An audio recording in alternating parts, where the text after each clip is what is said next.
Hello, xin chào tất cả các bạn nhé. Bây giờ là buổi tối tầm 7-8 giờ các bạn, 8 giờ các bạn. Ở dưới nhỉ. Là mình đang đi soi ve non nhá các bạn. Đây con ve nó vừa lột xác này, vừa lột xác. Đây này, mình bắt được từ này rồi các bạn. Đây là những con ve non nó vừa lột xác nhá. Đấy. Để tí nữa mình lấy về rang nhá các bạn nhé. Món ăn này là rất là ngon luôn. Đây những ve non này. Nó vừa lột xác xong nên là nó vẫn rất là mềm nhá. Đây. Bây giờ là hành trình soi ve non nhé các bạn. Nó rất là hay, nó vừa mới gọi là chui ở dưới đất lên đấy các bạn. Chui dưới đất lên nên là nó lên lột xác. Lên lột xác xong là nó mới có thể bay lên bầu trời được các bạn. Đây, bây giờ mình đang soi là nó, lúc thấy nó là nó đang lột là lúc đấy là non nhá, nó còn non, còn rất là mềm mại nhá. Lấy về rang gọi là ve non chiên giòn các bạn, rất là ngon luôn. Rồi mình sẽ đi, nếu mà mình thấy thì mình lại quay nhá các bạn nhá. Đây nhá các bạn, đúng là nó đang lột nha các bạn nhá, gọi là nó đang lột kiểu này đấy, rất là non luôn đấy. Bây giờ mình soi những như này về ăn là rất là ngon, là nó rất hay thích lột ở những hay có ở những cái đồi bạch đàn nhé các bạn nhé. Đồi bạch đàn đấy, gỗ bạch đàn các bạn nhé. Đấy. Ừ. Đấy, vợ mình cũng đi theo, vợ mình kiểu như thấy lạ chưa được ăn bao giờ ấy, nên là cũng đi theo, đi cùng soi nhau các bạn nhé. Đâu đây, đây đây các bạn. Đấy. Em soi sang chỗ khác đây nha, này đây con này. Rồi bây giờ mình sẽ lấy nó, đây các bạn, được từng này con đấy. Đấy, nhìn đẹp chưa các bạn. Ừ. Gần được 20 con nhé. Những cái món này thì gọi là đặc sản đấy, nếu mà các bạn ra đến ra nhà hàng nhà ấy thì chắc là cũng không có đâu các bạn. Ve non chiên giòn, bọ xít cũng chiên giòn các bạn. Đấy. Ở quê thì được cái là kiếm tiền cũng hơi khó, nhưng mà được cái là nó mùa nào cũng có một món ngon của nó các bạn. Mùa nào cũng có gọi là một cái món ngon từ thiên nhiên các bạn nhé. Rồi bây giờ mình đi soi tiếp thôi. Đây này các bạn, lại thấy thêm một con nữa, to không? Con này rất là to luôn. Đấy. Đây này, giờ này thì nó lột ra hẳn rồi nha các bạn nhé, nó lột ra hẳn rồi. Đây. Chập tối là lúc đấy là cái nó còn chưa mọc cái cánh non này nhá các bạn nhé. Lúc đấy cái cánh non của nó còn rất là ngắn, nhưng mà bây giờ nó dài rồi. Ừ. Bây giờ cái cánh non nó rất là dài rồi. Đây các bạn, đây là con ve trâu nhá các bạn. Đây con ve trâu rất là to. Đấy, con này là thường ngày kêu rất là to nhá các bạn nhé. Nó màu đen nhá.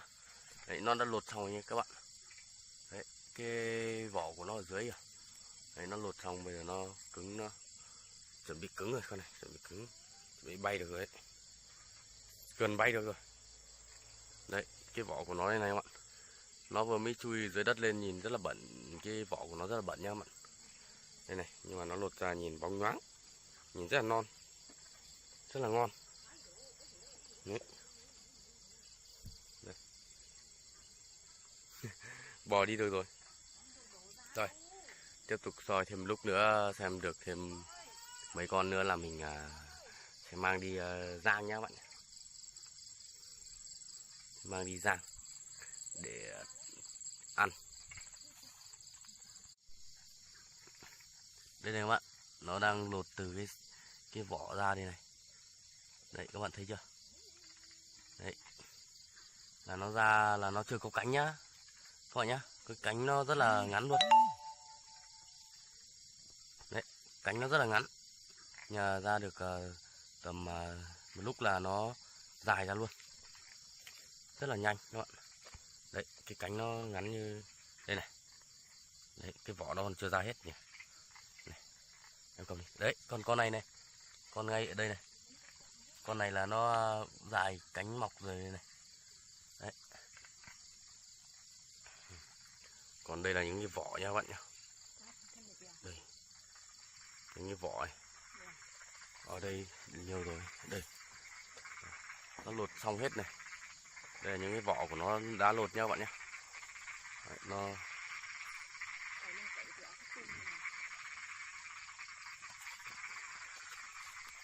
đây từng chùm. Ui, đây có một chùm nó lột xong rồi các bạn.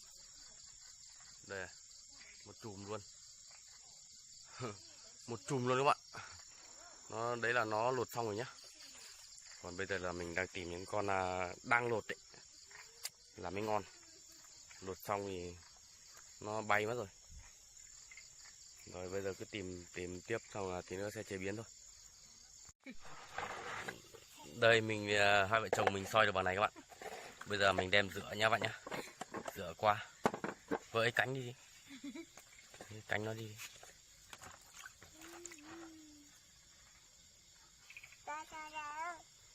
Này, thằng cu con 8 giờ chưa ngủ.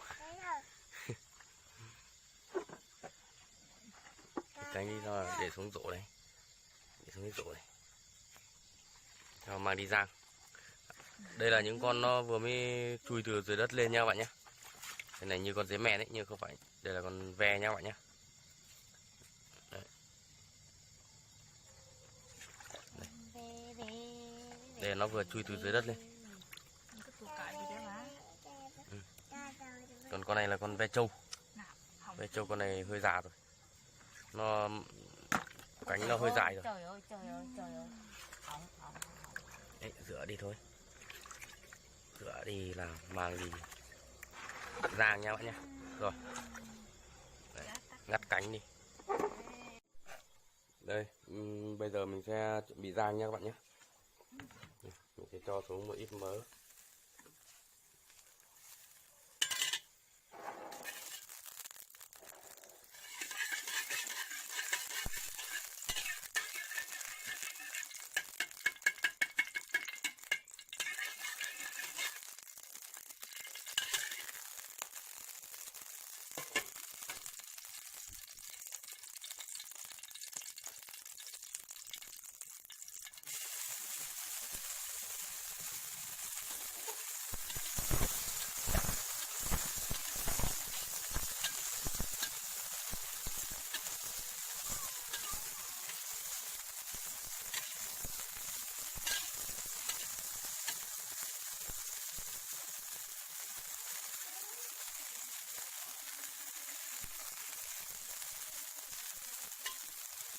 Thớt.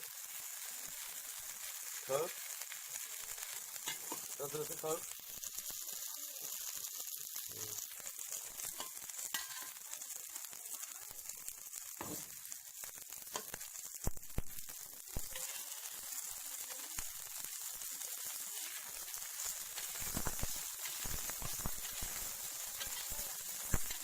Đây, bây giờ là chiên nó giòn này các bạn.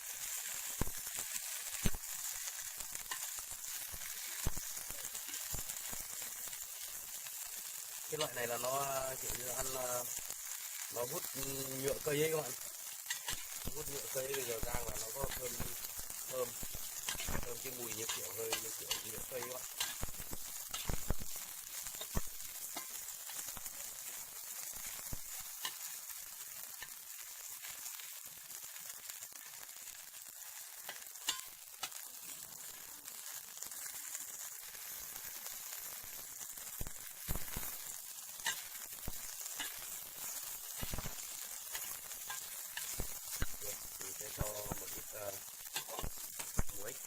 làm gà tí ạ. Đấy đấy.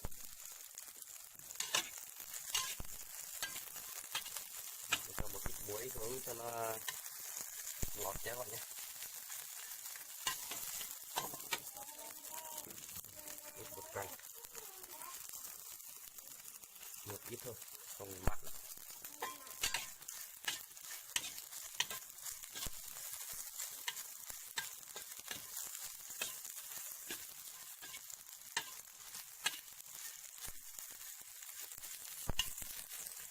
Bây giờ là đã chín nhá các bạn nhá. Đấy, chín rồi đấy. Nhưng mà nó chưa được giòn thôi. Mình cho nó khô thêm tí nữa.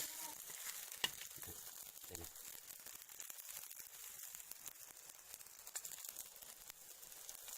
Nhìn rất là ngon luôn các bạn.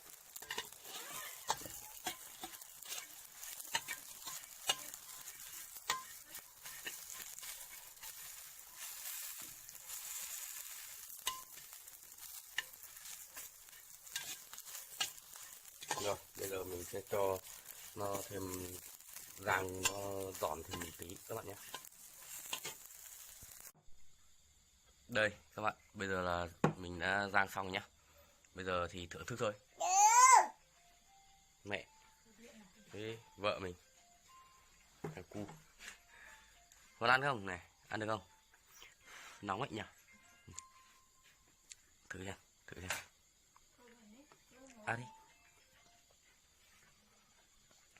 Thử một miếng nào. Giòn chưa? Cô hả? Ở nhà thôi. Không đi nữa đâu. Mùa này trời nắng lắm. Ở nhà trông con cho vợ chồng này nó đi làm thôi. Anh Khải đi làm rồi. Nó làm ở bên Trung Quốc nhưng mà gần cửa khẩu ấy. Xin mời bạn nhé. Xin mời bạn thưởng thức cùng mình nhé.